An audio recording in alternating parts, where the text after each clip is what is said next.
আসসালামু আলাইকুম প্রিয় দর্শক, অন্য মঞ্চের আলাপচারিতায় আপনাদের সকলকে আমন্ত্রণ জানাচ্ছি। এই মুহূর্তে আপনাদের সামনে একটা সুখবর নিয়ে কথা বলবো, যে খবরটা শুনলে আপনারা খুশি হন বা খুশি হবেন। সুখবরটা ইতিমধ্যে গণমাধ্যমেও এসে গেছে, আপনারা অবশ্যই জানেন। আমি শিরোনামটা এভাবেই বলতে পারি যে ডক্টর ইউনূসের তাল, লয়, সুর সব কেটে গেছে। আমি দুদিন আগে গত শুক্রবারে একটা ভিডিও করেছিলাম যে ডক্টর ইউনূসের যে রাষ্ট্রপতি হওয়ার কথা আপনারা শুনছিলেন না, ডক্টর ইউনূসের সেটা খায়েশ ছিল। আমৃত্যু তার স্বপ্ন ছিল, শেষ জীবনে আমৃত্যু ক্ষমতার মসনদে বসে ক্ষমতার মসনদ থেকে সে কবরে যেতে চেয়েছিলেন, কিন্তু সেই সুর, লয়, তাল আসলে কেটে গেছে, যার কারণে ডক্টর ইউনূসের বিকল্প খোঁজা হচ্ছে। আমি গত শুক্রবারের ভিডিওতে এটুকু বলেছিলাম যে একজনকে অফারও দেওয়া হয়েছে, আব্দুল্লাহ আবু সাইদ। আপনারা খেয়াল করেছেন যে আব্দুল্লাহ আবু সাইদ প্রধানমন্ত্রীর সাথে ঘন ঘন বিশ্ব সাহিত্য কেন্দ্রের আড়ালে ঘন ঘন সাক্ষাৎ করছেন। শুধু বই পড়া নয়, পেছনে আরো অনেক কিছু আছে। যাই হোক, আজকের খবর হলো ডক্টর ইউনূসের ভিভিআইপি মর্যাদা কর্তন করা হয়েছে। 1 বছর থেকে সেটা 6 মাসে নামিয়ে আনা হয়েছে। সাবেক অন্তর্বর্তী সরকারের প্রধান উপদেষ্টা ও তার নামের সাথে তো আবার বলতে হয় যে নোবেল জয়ী অধ্যাপক মোহাম্মদ ইউনূসকে নিয়ে বড় ধরনের সিদ্ধান্ত নিয়েছে বর্তমান প্রশাসন। আপনি একবার ভাবুন তো, বর্তমান প্রশাসনকে ডক্টর ইউনূস ক্ষমতায় নিয়ে এসছে মেকানিজম করে। সেই প্রশাসন ডক্টর ইউনূসের সুযোগ সুবিধা কমিয়ে দিচ্ছে কেন? ঘটনা কি? ভেতরে কি ঘটছে?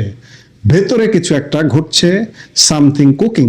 আপনারা সেই রান্নাটা খেতে পারবেন, খুব বেশি সময় লাগবে না। সরকার ইতিমধ্যে তার ভেরি ভেরি ইম্পর্টেন্ট পারসন বা ভিভিআইপি মর্যাদার মেয়াদ নাটকীয়ভাবে কমিয়ে দিয়েছে। যা আগে ছিল 1 বছর, তা এখন কমিয়ে করা হয়েছে 6 মাস। 6 মাসের ইতিমধ্যে 2.5 মাস চলে গেছে, আর মাত্র 3.5 মাস আছে। সূত্র বলছে ডক্টর ইউনূস আর বেশি দিন ভিভিআইপি মর্যাদা পাচ্ছেন না। প্রজ্ঞাপন অনুযায়ী আগামী 10 আগস্টের পর তিনি আর এই বিশেষ মর্যাদা পাবেন না। এরপর থেকে তাকে বাংলাদেশের একজন সাধারণ নাগরিকের মতোই চলতে হবে। এখন প্রশ্ন হলো, এই পরিবর্তন কেন এলো? সরকারের উচ্চ পর্যায়ের একাধিক সূত্র থেকে জানা গেছে, গত 17 ফেব্রুয়ারি দায়িত্ব হস্তান্তরের মাত্র কয়েকদিন আগে, অর্থাৎ 10 ফেব্রুয়ারি একটি প্রজ্ঞাপন জারি করা হয়েছিল। সেখানে তাকে 1 বছরের জন্য ভিভিআইপি হিসেবে এসএসএফ নিরাপত্তা দেওয়ার কথা ছিল, কিন্তু বর্তমানে বিশেষ নিরাপত্তা বাহিনীর আওতায় সেই সুবিধা পুনর্বিবেচনা করা হয়েছে এবং সেই 1 বছরকে কেটে এখন 6 মাস করা হয়েছে। অর্থাৎ আগামী 10 আগস্ট পর্যন্ত তিনি স্পেশাল সিকিউরিটি ফোর্সের কঠোর প্রোটোকল পাচ্ছেন। এবার আসা যাক, এই প্রজ্ঞাপনে আসলে কি ছিল। তখনকার প্রধান উপদেষ্টার কার্যালয়ের সচিব মোহাম্মদ সাইফুল্লাহ পান্নার সই করা সেই আদেশে বলা হয়েছিল, সরকার বিশেষ নিরাপত্তা বাহিনী আইনের ক্ষমতা বলে ডক্টর ইউনূসকে তার দায়িত্ব হস্তান্তরের তারিখ থেকে 1 বছরের জন্য অতি গুরুত্বপূর্ণ ব্যক্তি হিসেবে ঘোষণা করেছে। এর ফলে রাষ্ট্রপতি, প্রধানমন্ত্রী বা প্রধান উপদেষ্টা ও অতি গুরুত্বপূর্ণ ব্যক্তির নিরাপত্তা বিধিমালা 2025 অনুযায়ী তিনি নিরাপত্তা পেয়ে আসছিলেন। বর্তমানে তার বাসভবন ও কর্মস্থলে এসএসএফ সদস্যরা দায়িত্ব পালন করছেন না। এমনকি দেশে বিদেশে ভ্রমণের সময় পররাষ্ট্র মন্ত্রণালয় ও দূতাবাস তার সর্বোচ্চ নিরাপত্তা নিশ্চিত করছে। কিন্তু এই বিশাল নিরাপত্তা বলয় এখন সংকুচিত হয়ে আসছে। 10 আগস্টের পর এই বিশেষ বাহিনীর কোনো সদস্য আর তার সাথে থাকবেন না। একটু পেছনের কথা মনে করিয়ে দেই। 2024 সালের জুলাই ষড়যন্ত্রের পরে 5 আগস্ট শেখ হাসিনা সরকারের পতন ঘটে। এরপর 8 আগস্ট ডক্টর মোহাম্মদ ইউনূসকে প্রধান উপদেষ্টা করে গঠিত হয় অন্তর্বর্তী সরকার। দীর্ঘ 18 মাস দায়িত্ব পালনের পর 2026 সালের ফেব্রুয়ারি মাসে তিনি বিদায় নেন। এখানে একটি চমকপ্রদ তথ্য হলো, ক্ষমতা ছাড়ার মাত্র কয়েকদিন আগে তিনি নিজেকে অতি গুরুত্বপূর্ণ ব্যক্তি হিসেবে ঘোষণা দিয়েছিলেন। 12 ফেব্রুয়ারি ত্রয়োদশ জাতীয় সংসদ নির্বাচনের মাত্র 2 দিন আগে 10 ফেব্রুয়ারি এই গ্যাজেট জারি করা হয়। তবে আশ্চর্যের বিষয় হলো, এই গ্যাজেটটি বাংলাদেশ সরকারি মুদ্রণালয়ে বা বিজি প্রেসের ওয়েবসাইটে পাওয়া যাচ্ছে না, এবং এটি গ্যাজেট আকারে বিজি প্রেস থেকে প্রকাশও করা হয়। এই গ্যাজেটটা কি আপনারা কেউ দেখেছেন? আমরা কেউ দেখিনি, এটা চোখে পড়েনি। সাধারণত সব সরকারি গ্যাজেট ওয়েবসাইটে প্রকাশ করা হয় এবং গেজেট প্রকাশ করা হয়, সেখানে এটি না থাকা নিয়ে জনমনে নানান প্রশ্ন তৈরি হয়েছে। আর আসলে ক্ষমতা হস্তান্তর করেছেন 17 তারিখে, 10 তারিখে তিনি জারি করেছেন ভিভিআইপি মর্যাদার। সাধারণত 2-1 দিনের মধ্যে গেজেট প্রকাশ হয়, কিন্তু গেজেটটাও প্রকাশ হয়নি আশ্চর্যজনকভাবে। এই পুরো ঘটনা প্রবাহ বিশ্লেষণ করলে একটি বিষয় পরিষ্কার, প্রকৃতির বিচার হয়তো শুরু হয়ে গেছে। কারণ এই যে বাংলাদেশকে ব্যর্থ করার আমরা কিছু বিচার ইতিমধ্যে দেখেছি। আমি 2 দিন আগে একটা ভিডিওতেও বলেছিলাম, এই যে মার্কিন যুক্তরাষ্ট্রের সাথে বাংলাদেশ বিরোধী একটা বাণিজ্য চুক্তির যে সাচিবিক দায়িত্বের যে সচিব, সেই সচিব স্বয়ং আল্লাহ ম্যালেরিয়ায় তাকে মেরে ফেলেছে। হঠাৎ করে সুস্থ মানুষ, অফিস করেন, সবকিছু করেন, হঠাৎ অসুস্থ, হঠাৎ জ্বর, হসপিটালে ভর্তি, টেস্ট করে ম্যালেরিয়া হতে হতে তিনি পৃথিবী থেকে বিদায়। আমি বারবার এই কথাগুলো আপনাদের কানে হয়তো, আমি জানি না বিরক্ত লাগে কিনা, যদি কমেন্ট করে জানান যে আপনি বারবার এগুলো বলেন, আমাদের তো বিরক্ত লাগে। যদি কেউ বলেন তাহলে আর বলবো না, কিন্তু ভাই বারবার আপনাদের স্মরণ করিয়ে দিতে হবে, নবাব সিরাজউদ্দৌলার পতন আর শেখ হাসিনার পতন একই সূত্রে গাঁথা, একই স্টাইলের। নবাবের পতনকারীদের কি হয়েছিল আপনারা জানেন, শেখ হাসিনার পতনকারীদেরও একইভাবে অপঘাতে মৃত্যু ঘটবে। এই যে বাণিজ্য সচিবের অপঘাতে মৃত্যু ঘটেছে, ইউনূসেরও অপঘাতে মৃত্যু ঘটবে, আরো নানা রকম কি ঘটবে আমরা সেগুলো দেখার জন্য আল্লাহ যেন আমাদের বাঁচিয়ে রাখে। ডক্টর ইউনূসের ওপর যে জাল বিছানো হয়েছিল তা ধীরে ধীরে গুটিয়ে আসছে বলেই মনে করছেন অনেকে। সাধারণ মানুষের একটি বড় অংশের ধারণা, প্রকৃতি কাউকেই ছাড় দেয় না। বর্তমানে যারা সরকারে আছেন তাদের প্রতি জনগণের আহ্বান, ডক্টর ইউনূসের বিচার যেন সঠিকভাবে নিশ্চিত করা হয়। অনেকে বলছেন যদি তাকে ছাড় দেওয়া হয় তবে স্রষ্টা আজকে যারা সরকারে আছেন তাদেরও ছাড় দেবে না। কিন্তু এই যে ডক্টর ইউনূসের নামে এত অভিযোগ, পুরো ইউনূস পরিষদের নামে এত অভিযোগ, তাদের বিচার হবে না? বিচার করবে না? এই যে হামে শত শত শিশু মারা যাচ্ছে, টিকা পাচ্ছে না, এবং নানা সমস্যার অন্ত নেই। সমস্যার কথা বললে ভিডিও হয়ে যাবে 20 মিনিটের, আপনারা জানেন সেগুলো। 10 আগস্টের পর যখন তিনি সাধারণ নাগরিক হয়ে যাবেন তখন আইনি প্রক্রিয়া বা জনরোষের মুখে তার অবস্থান কি হবে সেটি এখন দেখার বিষয়। ক্ষমতার দাপটে যে সুযোগ সুবিধা তিনি নিয়েছিলেন তা এখন বালির বাঁধের মতো ভেঙে পড়ছে। প্রিয় দর্শক, ডক্টর ইউনূসকে নিয়ে এই যে বড় পরিবর্তন, 1 বছরের সুবিধা 6 মাসে কমিয়ে আনা এবং গ্যাজেট নিয়ে রহস্য, এগুলো কেন ঘটছে আপনি কি মনে করেন? এগুলো ঘটছে যারা ডক্টর ইউনূসকে পাহারা দিয়ে রেখেছে তারা আসলে ডক্টর ইউনূসের আর দায়িত্ব নিতে এখন চাইছে না যখন, তখন ডক্টর ইউনূসের সুযোগ সীমিত হয়ে আসছে, ডক্টর ইউনূসের গুটিয়ে আসছে সবকিছু।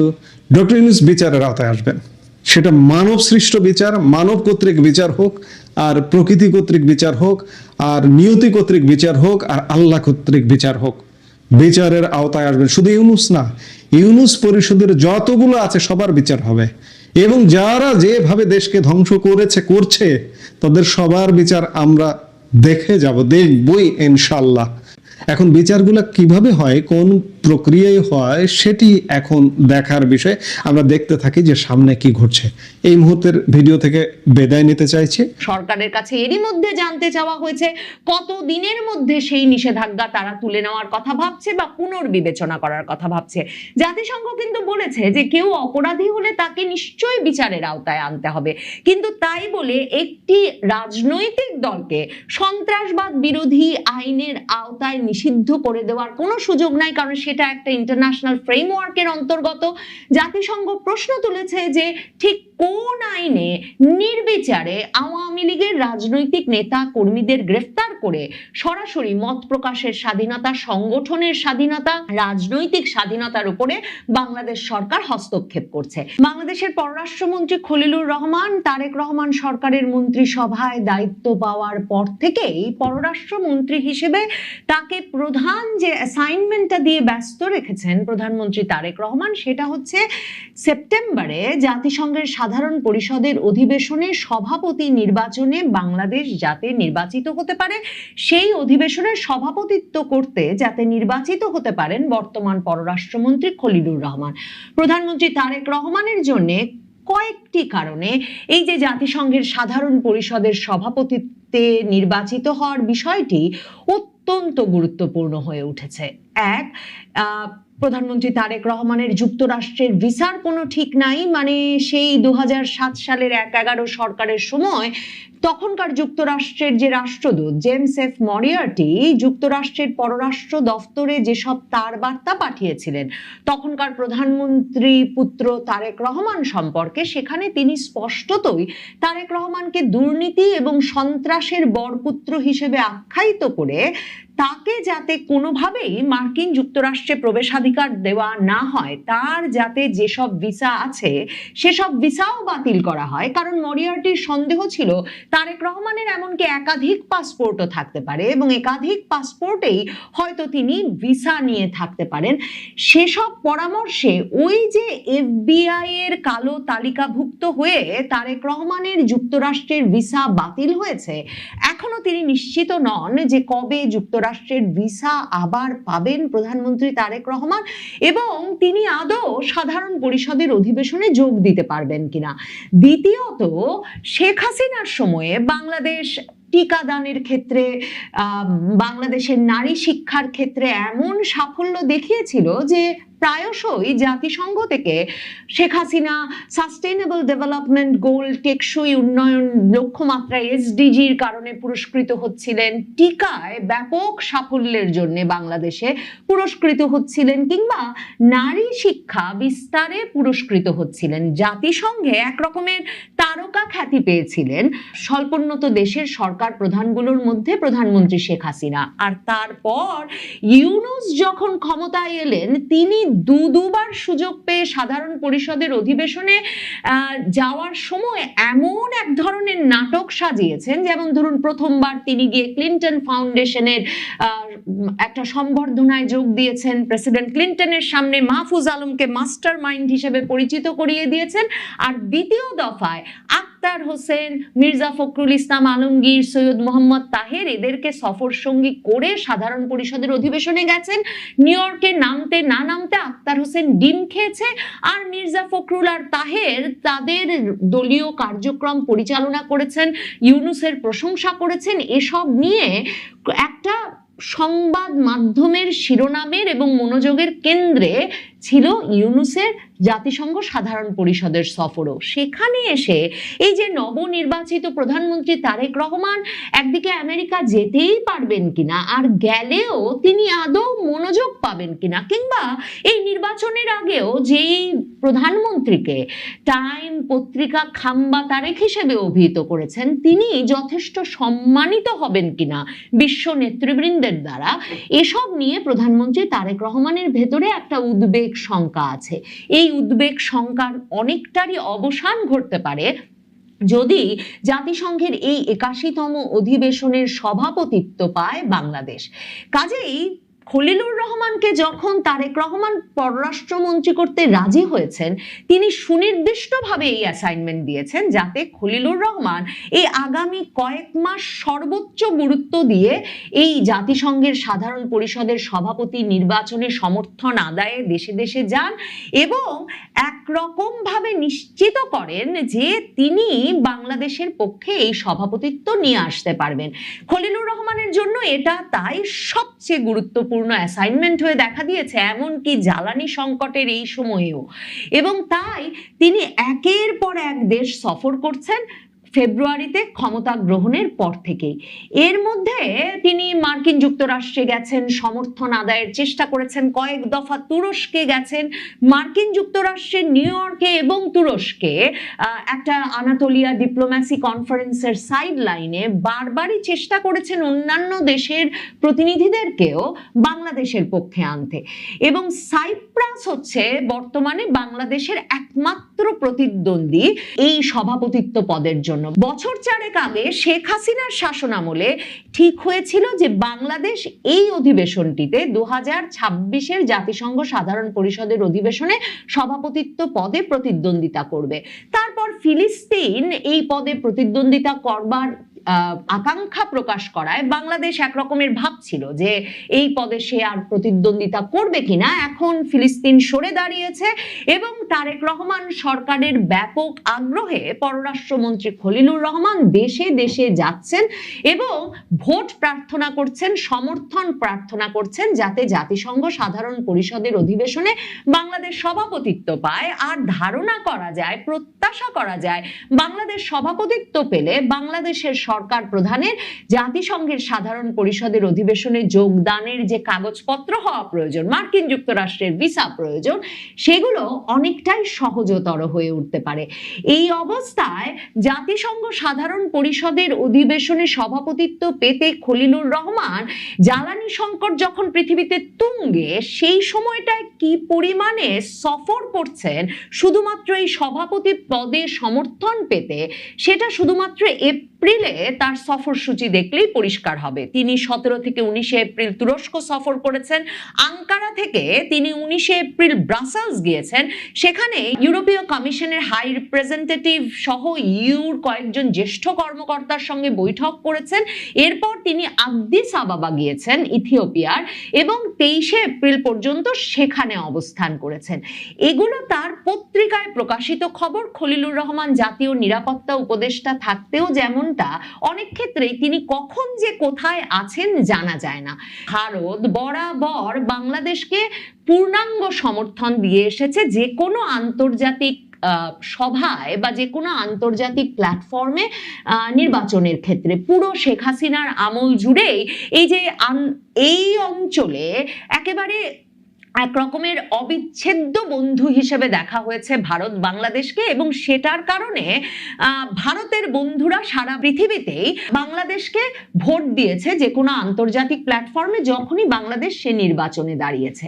তারেক রহমান সরকারের ক্ষেত্রে সে আশ্বাস কিন্তু খলিলুর রহমান জয়শঙ্করের সঙ্গে বৈঠকের পরেও আদায় করে নিয়ে আসতে পারেননি। তারা প্রত্যাশা করছেন যে ওআইসির সদস্যভুক্ত দেশগুলো, ইসলামিক ঐক্যজোটের যে সদস্যভুক্ত দেশগুলো, তারা তাদের বিষয়ে অন্যান্য দেশকেও এক রকমের মোটিভেট করার বা আগ্রহী করার চেষ্টা করবেন, বাংলাদেশের পক্ষে নিয়ে আসার চেষ্টা করবেন। কিন্তু সে বিষয়েও এখনো লিবিয়া, আলজেরিয়া, সৌদি আরবের মতো অনেক দেশের আশ্বাস পেয়েছে বলে বাংলাদেশের পররাষ্ট্র মন্ত্রণালয় বলছে বটে, কিন্তু এক দেশের সঙ্গে আরেক দেশের সম্পর্ক এক্ষেত্রে গুরুত্বপূর্ণ ভূমিকা রাখবে এবং সত্যি সত্যি ইসলামী ঐক্যজোটের দেশগুলো শেষ পর্যন্ত বাংলাদেশকে ঐক্যবদ্ধভাবে ভোট দেবে কিনা, বিশেষ করে ইরান যুদ্ধের পর যে ধরনের এক রকমের পালাবদল ঘটেছে, মেরুকরণ ঘটছে, সেসব সময়ে সেগুলো নিয়েও একটা প্রশ্ন দেখা দিয়েছে।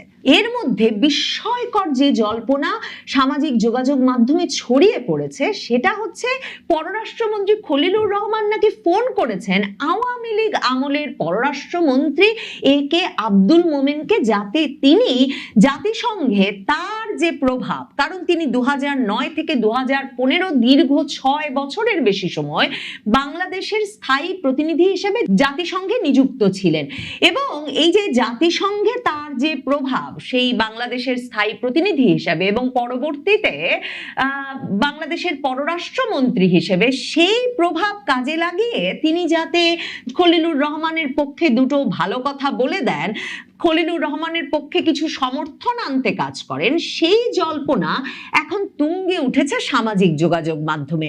শুধু তাই নয়, অনেক পক্ষ বলছে যে একে আব্দুল মোমেন আওয়ামী লীগ আমলের এই পররাষ্ট্রমন্ত্রী শুধু যে তার পক্ষে দুটো ভালো কথা বলে দিতে পারেন তাই নয়, তারেক রহমান সরকারকে এই যে জাতিসংঘের বিভিন্ন ফোরামে আওয়ামী লীগের তরফে চিঠি লিখে যে জানানো হয়েছে যে অন্তর্বর্তীকালীন সরকারের সময় কি ভয়াবহ মবের রাজত্ব বাংলাদেশে কায়েম করা হয়েছিল, কি ধরনের বেআইনিভাবে আন্তর্জাতিক আইনি কাঠামোর অন্তর্গত সন্ত্রাস বিরোধী আইনে একটা রাজনৈতিক দল আওয়ামী লীগকে বেআইনিভাবে নিষিদ্ধ করে দেওয়া হয়েছে। হয়েছে এবং কিভাবে বেধড়ক গ্রেফতার করে বিনা বিচারে মাসের পর মাস, বছরের বেশি সময় ধরে আওয়ামী লীগের শীর্ষ নেতৃবৃন্দ থেকে শুরু করে আওয়ামী লীগের নেতা কর্মী সমর্থকদের ঢালাওভাবে কারাগারে আটক রাখা হয়েছে।